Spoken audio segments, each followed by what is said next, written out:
Yeah, y'all gonna stop coming in my live talking about this Victor dude, bro. We hooping this year. Y'all gonna see.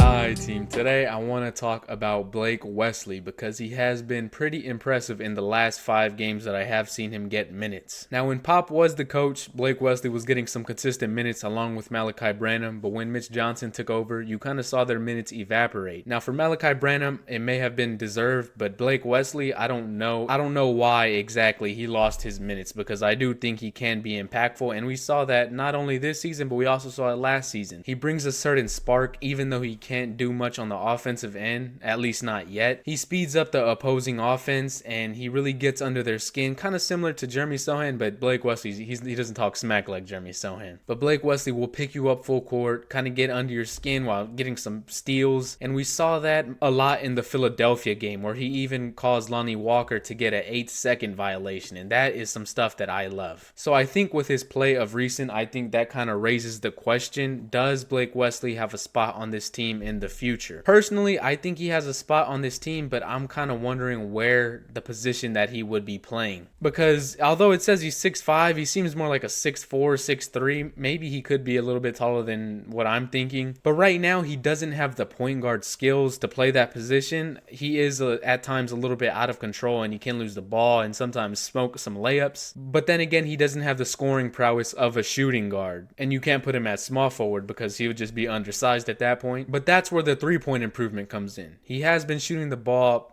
pretty good. I mean, he's not a volume three-point shooter. I don't think he'll ever be that. But if he can at least get that three ball like Trey Jones had it, where if you leave him open and give him like an unlimited amount of time, he could hit it, I would be okay with that. Because over these past 5 games, he's shown tremendous flashes on the defensive end. 3 steals, 2 steals, and he can also play make a little bit. I think him missing a chunk of the season kind of threw him off. But before he was taken away from the rotation, we saw some playmaking flashes that he could hit players in their open spots. And he was kind of settling down in the offense a little bit. So it is going to be interesting to see Blake Wesley kind of fit into that rotation next season. I know we are going to have De'Aaron Fox too, so that might take away from his minutes a little bit. Also, depending on what we do in the draft, like if we draft another guard, I think Blake Wesley's gone for sure. So it kind of depends on how the team views him. I also think that he is a good locker room guy. You know, whenever he wasn't playing, he was still on the bench showing energy, and I think that's really contagious. He's known to be the second Keldon Johnson, if that makes sense, when it comes to energy. You know how Keldon Johnson's always yelling and running through the locker room. Blake Wesley is kind of similar in that sense. He has that spark like Keldon Johnson. And so I think if he can continue to develop on the offensive end, putting those three-pointers together, getting his ball handling a little tighter, continuing to finish around the rim, I think that point guard, shooting guard spot can be his because he does have elite defensive intangibles. As for Malachi, I'm not too sure. I think he will be gone after his contract is up if he not be traded. Like I said before, it's just with the fit. He doesn't fit with this team. But with the Spurs getting Fox, I think that Blake Wesley can add to that fast-paced offense if that's the direction that the Spurs want to go. With that being said, let's go ahead and tune into this interview. I know this is the Philadelphia postgame,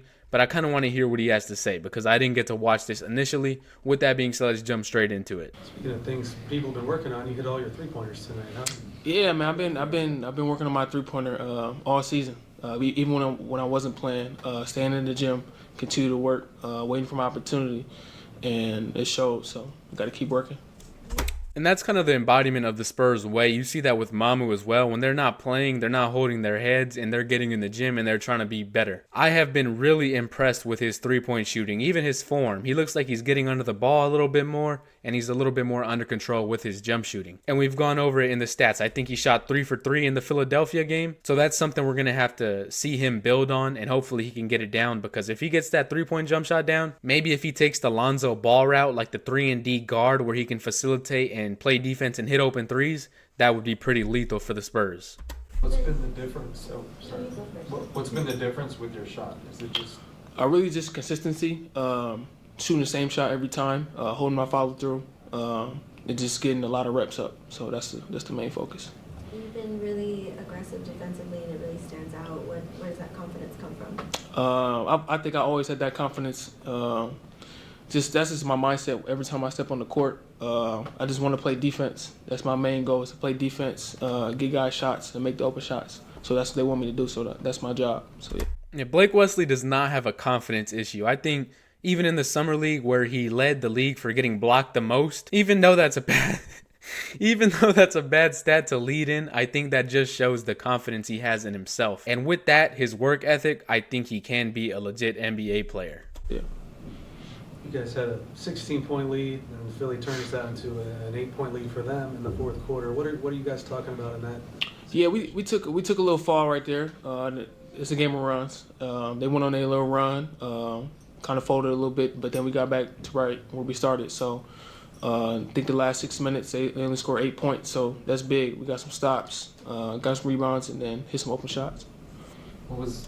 I'm glad Mitch is rewarding him and his effort, because getting someone to turn the ball over from an 8-second violation, that is insane. You know how hard it is to hold somebody in the backcourt for 8 seconds. Lonnie was trying to dribble up on him. Wesley wrapped around, poked it, and then while he was on the floor, he smacked the ball again and caused the 8-second violation. And so, man, he's talented. Even though it's on the defensive end, that takes talent. You on your own are a lot for opposing guards to deal with defensively, but what is it like, what's the luxury having a guy like Jeremy to put on someone like Grimes who's gotten going like he was? For sure, Jeremy's he's one of our best defenders. I feel like he's been guarding the best guy. He's got upsize. He's strong. He's quick. So really, I think it really made it tough for Quentin Grimes tonight, just because his length. So yeah. And that kind of reminds me, whenever you have Wemby back and you throw Blake Wesley in there with maybe even Stephon Castle or De'Aaron Fox, for opposing offenses to have to get past Blake Wesley and then go and meet Wemby at the rim, that's legit. That's an insane defense. I don't know how offenses are going to score on that. Obviously, elite talents are going to get some buckets, but just the level of difficulty that the Spurs defense can inflict on opposing offenses is going to be crazy. And they were just talking about the game. We're not really focused on the game. We're just trying to hone in on Blake Wesley because he deserves some flowers for his play as of recent. So let me know what y'all think down below. Can Blake Wesley be a backup guard of the future? Maybe even fill in for that Trey Jones role because, we just shipped him out. So would y'all like to acquire a backup point guard in the offseason, or would y'all like to see Blake Wesley kind of develop into that? Right now, I don't know. I'm going to have to see how Blake Wesley finishes off the season, but I can't say that I'm not impressed with him, because I am. So leave it down below in the comments section. As always, be sure to leave a like, subscribe as always, and until next time, I will catch y'all later. I am out.